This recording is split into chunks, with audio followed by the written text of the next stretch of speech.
줄로 믿습니다. 할렐루야. 감사합니다. 오늘 거룩하고 복된 주님의 날입니다. 주님의 날, 주의 자녀들이 함께 모여 하나님 예배할 수 있는 것 큰 은혜고 축복인 줄 믿습니다.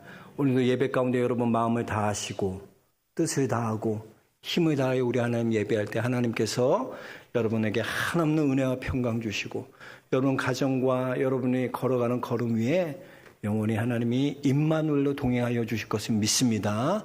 우리 옆 사람과 인사하겠습니다. 잘 나오셨습니다. 예, 은혜 많이 받으십시오. 은혜 받으십시오. 네, 오늘 우리 본문 말씀을 보면 이 본문 말씀은요, 우리 어렸을 때 주일학교 때 자주 불렸던 그런 찬양이잖아. 무화과 나무 잎이 마르고 포도 열매가 없으면 막 이러면서 율동했으면서 아주 신나게 불렀던 기억이 있어요. 예. 근데 사실 이 배경을 보면요, 현실적으로는 굉장히 고통받았던 그런 시대에 쓰여진 거예요. 아름답고 고상한 상황 가운데 나온 찬양이 아니라 이스라엘이 망하기 직전에 정말 죽을 것 같은 고통 가운데 나오는 찬양이라는 거예요. 그래서 오늘 말씀 보면 이 고통을 한 절로 요약하면 16절이에요.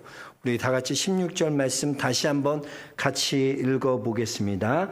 내가 들었으므로 내 창자가 흔들렸고 그 목소리를 말미암아 내 입술이 떨렸도다.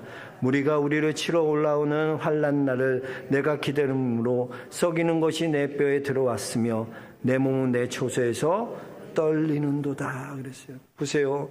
창자가 흔들리고요, 입술이 떨리고요, 뼈가 썩어 들어가는 것 같이 온몸이 떨리는 그런 상황 가운데, 그런 고통 가운데 놓여 있었다는 거예요. 이 하박국 선지자는요, 하박국은 이름의 뜻이 포옹하다, 직면하다라는 뜻을 가지고 있습니다. 그러니까 즉 고통의 이 현실과 포옹하는 선지자, 고통과 현실의 직면에 있는 선지자라는 느낌을 받는 사람이 하박국이었어요. 하박국은 그렇게 26년을 사역을 합니다. 그래서 이 하박국서 1장 3절 4절에 보면 이 시대적 상황이 얼마나 고통스러웠는지를 하박국은 잘 표현하고 있어요. 제가 읽어드릴게요. 하박국 1장 3절 4절입니다. 어찌하여 내게 죄악을 보게 하시며 패역을 눈으로 보게 하시나이까. 겁탈과 강포가 내 앞에 있고 변론과 분쟁이 일어났나이다. 이러므로 율법이 해이하고 정의가 전혀 시행되지 못하오니 이는 악인을 애워쌌으므로 정의가 굽게 행하여 짐이니이다 라고 고백하고 있습니다. 이처럼 사회적으로 도덕적으로 타락해서 있는 이스라엘, 유다, 국가적으로는 외세의 침략과 위험이 상존하는 그런 불안한 시대, 그의 백성들이요 얼마나 영적으로 정신적으로 깊은 좌절과 혼란을 여러분 겪어야 했겠습니까? 하박국 선지자는 이러한 현실과 직면해 있는, 그래서 신앙인으로서 이러한 현실 가운데 깊이 고뇌하면서 신앙인으로서 이 문제를 어떻게 풀어야 하나 고민했던 선지자가 바로 하박국 선지자였다는 거예요. 그래서 여러분, 하박국은 보면요, 하나님께 크게 두 가지의 질문을 합니다. 하나님은 분명히 의로우신 하나님임을 제가 압니다. 그런데 왜 의로우신 하나님께서 우리 남유다가 유다가 이렇게 타락하고 죄악 가운데 있는데도 하나님은 우리를 벌하지 않으십니까? 왜 가만 내버려 두세요? 수수방관만 하시는 겁니까? 라고 말하고 있는 거예요. 또 하나는요, 하나님이 심판하신다는 거, 그래 알겠습니다. 우리가 잘못했으니까 심판 받아야죠. 그런데 하나님, 왜 더 악한 바벨론을 들어서 우리를 심판한다고 하시는 겁니까? 난 그거는 이해할 수 없어요. 하나님, 유다가 이렇게 무너지고 이렇게 하나님의 공의와 정의가 다 무너진 이 가운데 왜 하나님 손 놓고 계세요? 수수방관하고 계세요? 또 우리가 하나님 잘못한 건 알아요. 그런데 하나님, 우리는 하나님의 백성 아닙니까? 어떻게 바벨론, 저 악한 악랄한 그 바벨론 통해서 우리를 심판한다고 하십니까? 하나님, 나 그거는 이해할 수 없어요. 아무리 내가 잘못했고 범죄했지만 나는 바벨론보다는 낫지 않습니까? 하나님 바벨론 들어서 우리 심판한다는 거 이해가 안 된다는 거예요. 이에 대한 하나님의 응답은 무엇입니까? 하나님의 응답은요, 묵시의 때가 정해져 있다는 거예요. 하나님의 묵시의 때가 정해져 있다는 거예요. 야, 봐라, 바벨론 지금 잘 나가는 것 같이, 성공하는 것 같이, 강력한 것 같이, 영원한 것 같이, 아니야. 반드시 심판받게 될 거야. 더딜지라도 기다리라. 더딜지라도 기다리라. 하나님 반드시 응하게 하신다는 거야. 그러므로 네가 해야 될 것은 그런 게 아니라 너는 믿음으로 말미암아 살면 돼. 남 신경 쓰지 마. 우리가 여러분 살면서 그런 말 많이 하잖아요. 옆에 있는 사람 보면서 하나님 쟤는 어떻게 될까요? 나는 이렇게 다른 사람에게 관심 가져. 저 사람은 저렇게 행동하는데 하나님 저 사람은 어떻게 될까요? 하나님 그때마다 뭐라 그럴까요? 야, 너나 잘하세요. 너나 잘하세요. 믿음으로 살라는 게 뭐냐면 그 친절한 금자씨의 이호에스가 했던 그 대사처럼 너나 잘해, 너나 잘해. 그 사람들 신경 쓰지 마. 우리도 솔직히 그러잖아요. 우리가 신앙생활 하다 보면요, 우리가 고난당할 때가 있어요. 심판받는 것처럼 이런 고통의 때가 있다는 거예요. 근데 가만 보면 나보다 더 나쁜 사람, 악하게 구는 사람, 잘못한 사람은 승승장구하는 것 같아. 하나님이 혼내지도 않아. 그 사람 더 잘 되게 하셔. 번성하게 하고 번창하게 하고. 근데 나는 그래도 저 사람보다는 착했는데 내가 조금 잘못했다고 하나님 나한테 이럴 수 있어? 나는 그냥 하나님이 막 채찍으로 때리시고 혼내시는 거 같고 너무나 고난 가운데 있는 거예요. 그때 왜 우리 어떤 마음 들어요? 하나님 왜 나만 미워하세요? 나만 미워하세요? 내가 하나님 뭘 그렇게 잘못했다고 왜 나한테만 이러시는 겁니까? 우리가 그러지 않습니까? 여러분, 우리가 현실의 고통과 직면하게 될 때 충분히 이런 마음 들 수 있어요. 이런 의문을 가질 때가 있어요. 나는 그래도 저 사람보다는 주일 예배도 잘 지키고 헌금도 드리고 그래도 나름대로 신앙생활하는 것 같은데 왜 내가 이런 대접을 받아야지? 생각될 때가 있다는 거죠. 그때 여러분, 우리의 신앙의 위기 가운데 놓였을 때 붙들어야 될 말씀이나 오늘 바로 이 말씀이에요. 그래서 하박국서는요, 여러분이 신앙의 위기 가운데 붙들어야 아주 중요한 말씀을 우리에게 말씀해 주는 거예요. 여러분이 믿음의 길에서 위기에 있을 때, 흔들릴 때 뭘 붙들어야 되나? 오늘 말씀 붙들어야 돼요. 이 말씀 붙들고 승리할 수 있는 성도들 될 수 있게 주의 이름으로 축복합니다. 여러분 보세요. 우리 일제강점기에도 보면 믿음의 선배들이 얼마나 핍박을 많이 당하고 얼마나 박해를 많이 받았어요. 예수 믿는 것 때문에 박해받을 때가 우리도 있었다고요. 고문을 당하고 박해를 받고 그럼에도 그들은 끝까지 믿음을 우리의 선배들은 지켰어요. 지금 보세요. 그렇게 믿음을 핍박했던 일본은 어떻게 됩니까? 일본은요, 교회가 없어. 교회가 없어. 일본. 다 다신교라서 우상 숭배하지. 교회가 없어요, 일본에는. 그러나 우리는 어떻습니까? 교회 없는 곳이 없어. 시골에도 교회가 명령. 얼마나 열심히 예수님을 믿는지. 오히려 여러분, 우리 민족은요, 고난이 우리 민족의 믿음을 견고케 했고요, 고난이 우리의 민족의 믿음을 성장시켰던 것입니다. 이스라엘도 마찬가지예요. 지금은 바벨론에게 항복하고 포로로 끌려가고 심판받는 것, 그것이 고통같이 느껴지지만 그렇지 않아요. 오히려 포로기의 그 70년의 기간이 지나면 이스라엘의 영적 부흥이 일어나고요, 이스라엘의 예배가 회복되고 기도가 회복되고 절기가 회복되는 놀라운 축복이 일어나는 거예요. 그래서 여러분, 우리가 생각하기에 고난은 나쁜 거라고 생각해요.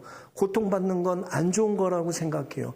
그러나 여러분, 그렇게 단정 짓지 마세요.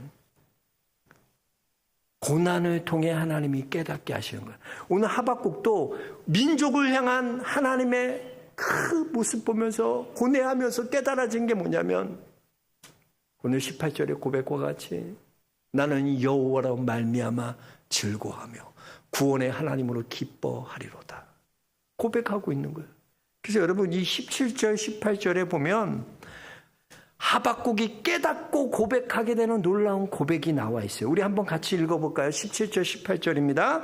비록 무화과 나무가 무성하지 못하며 포도나무에 열매가 없으며 감람나무에 소출이 없으며 밭에 먹을 것이 없으며 우리의 양이 없으며 외양간에 소가 없을지라도 나는 여호와로 말미암아 즐거워하며 나의 구원의 하나님으로 말미암아 기뻐하리로다.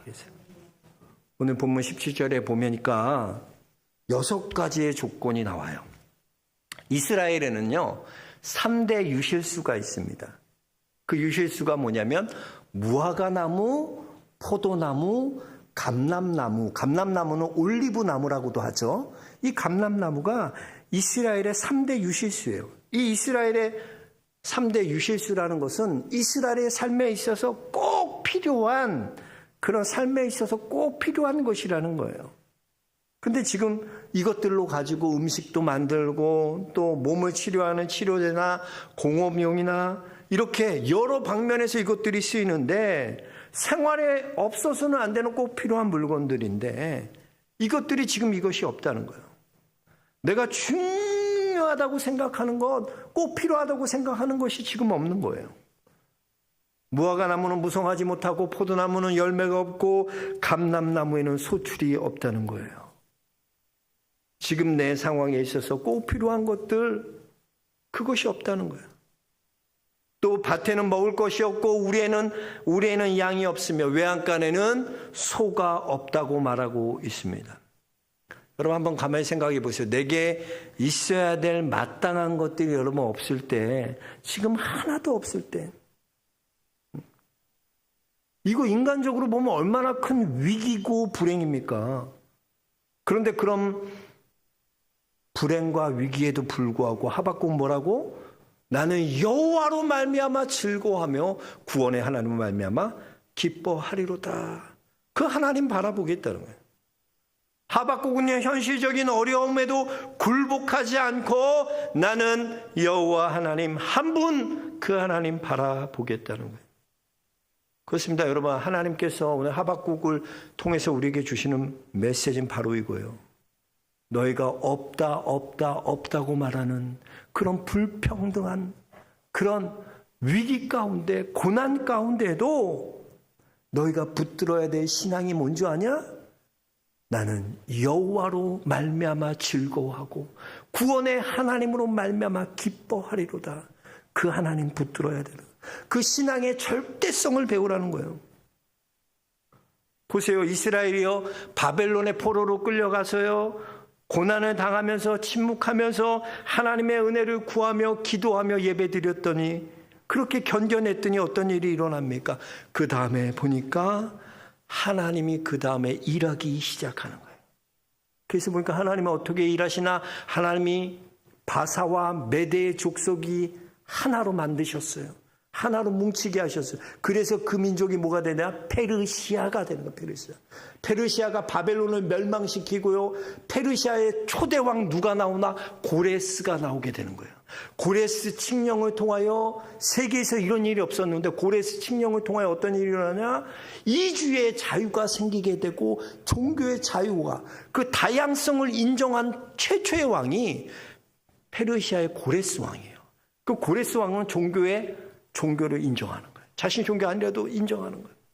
그래서 이스라엘 포로를 돌려보내잖아요. 놀라운 일이 하나님이 이루어 가시는 거예요. 그래서 이스라엘 여러분 뭐가 남아 있습니까?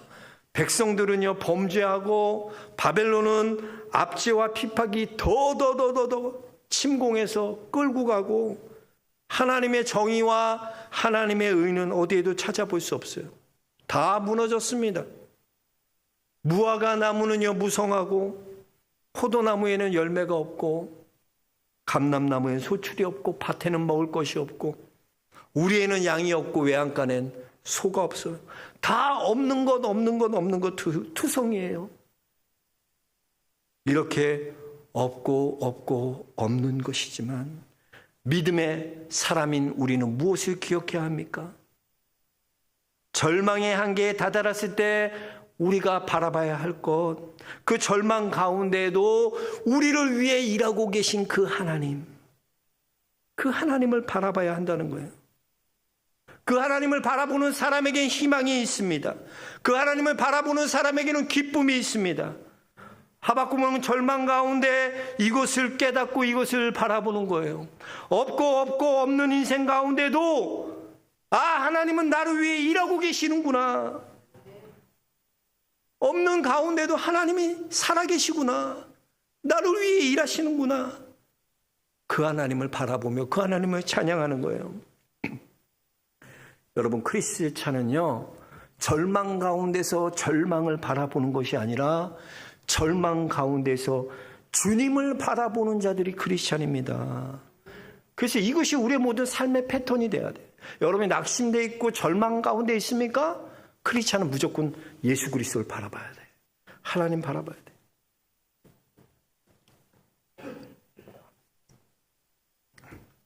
요즘 이 젊은 사람들이, 세대들이 쓰는 말 중에 이생망이라는 게 있어요. 이생망. 이생망이 뭔지 아세요? 이번 생엔 망했다라는, 이번 생엔 망했다. 이생망. 이번 생에는 줄여서 이생망이라고. 보니까 태어났더니 진짜 찢어지게 가난한 집에 태어났네? 그렇다고 뭐 백도 없고 인맥도 없고,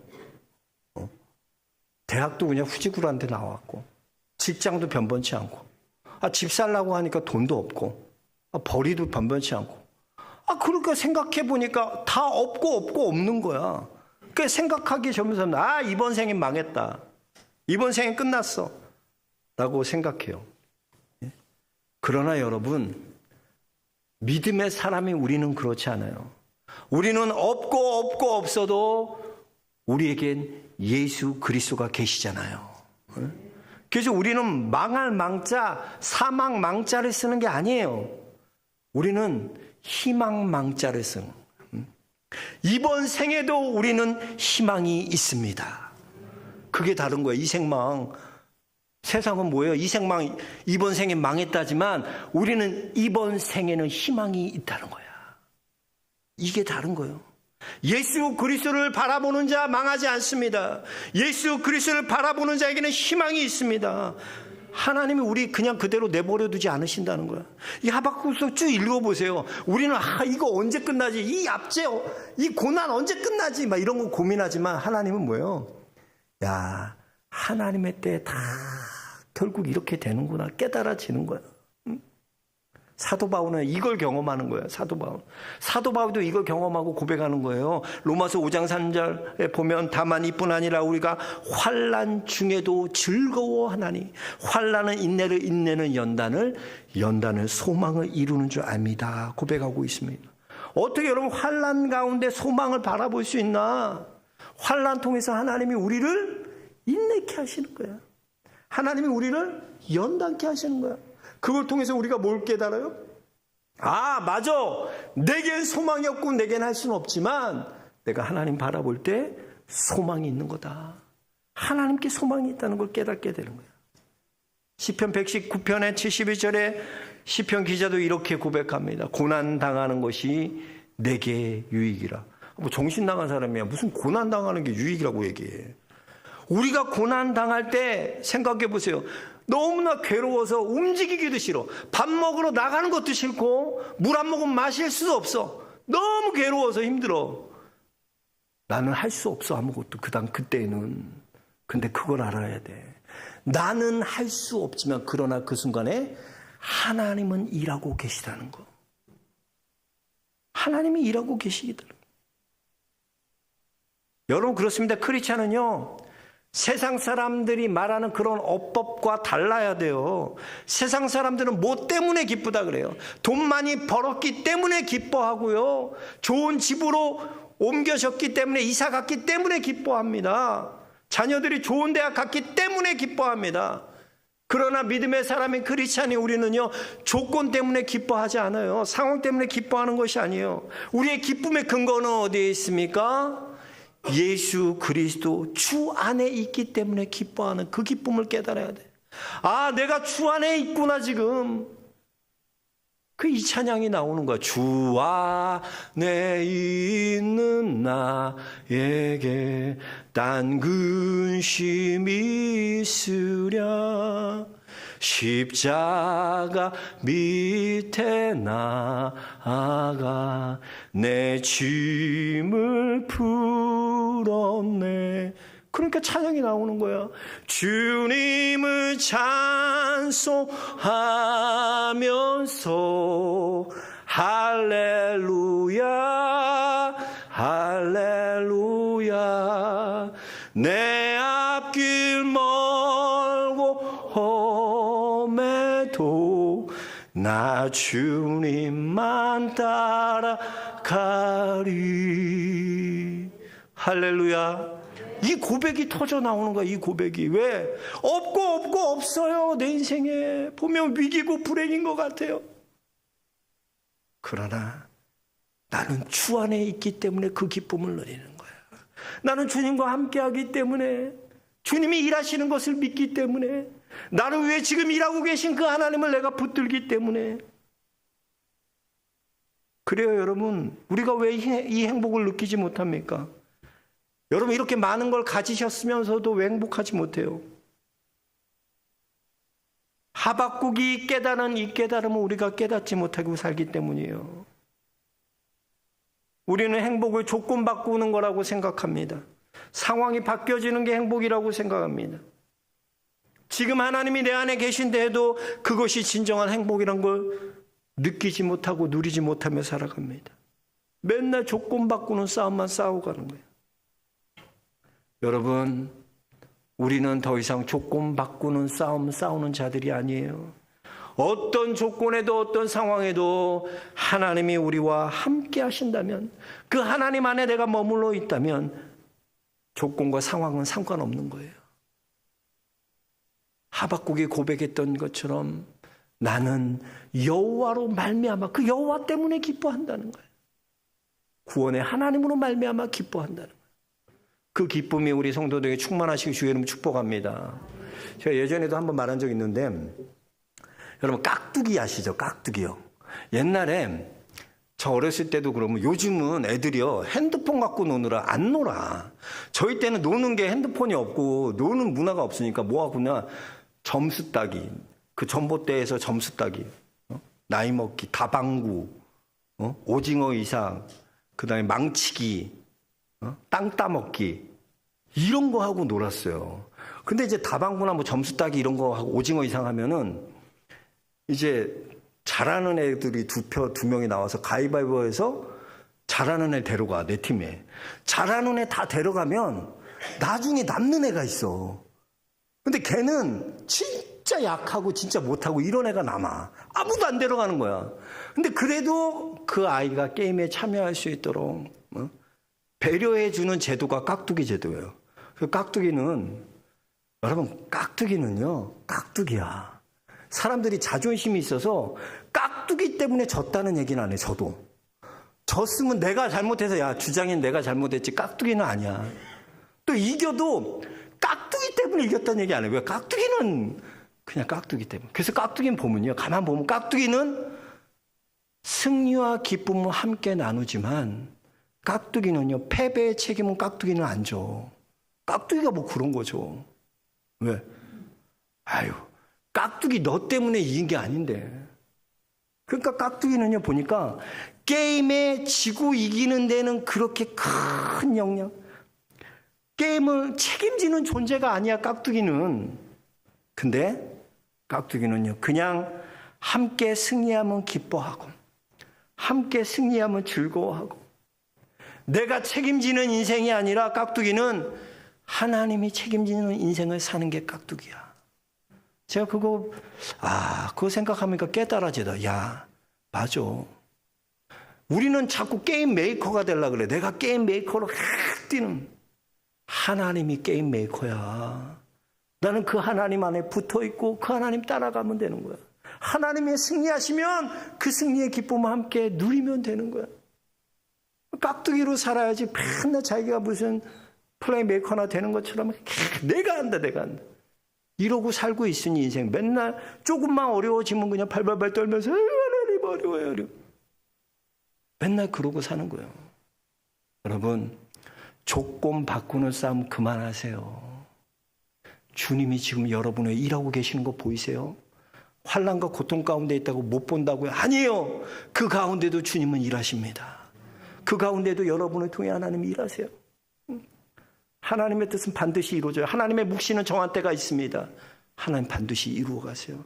바벨론 반드시 페르시아에게 멸망당해요. 심판당해요. 하나님의 때가 있어요. 그리고 이스라엘을 하나님이 회복시키실 때가 있어요. 다시 돌아오게 하시고 회복시키시고. 그 하나님을 여러분 신뢰하고 그 하나님을 붙들고 살아가는 영락의 성도도 되시길 주의 이름 축복합니다. 이제 조건 바꾸는 싸움이 아니라 내 안에 있는 기쁨을 좀 누리세요. 아, 오늘 주님 나와 함께 하시는구나. 오늘 내가 주 안에 붙어 있구나. 그래서 하박국과 같이 여호와로 말미암아 즐거워하며 구원의 하나님으로 말미암아 내가 기뻐하노라 고백하는 우리 영락의 성도들 모두 될 수 있기를 주의 이름으로 축원합니다. 하나님 감사합니다. 감사합니다. 오늘 하박국을 통하여 말씀하여 주시고 깨닫게 하여 주심에 감사합니다. 우리가 하박국과 같이 없고 없는 인생 가운데에도 여호와로 말미암아 즐거워하며 구원의 하나님으로 말미암아 기뻐하는 우리 영락의 성도들 모두 될 수 있도록 축복하여 주옵소서. 예수 그리스도 이름 받들어 기도하옵나이다. 아멘.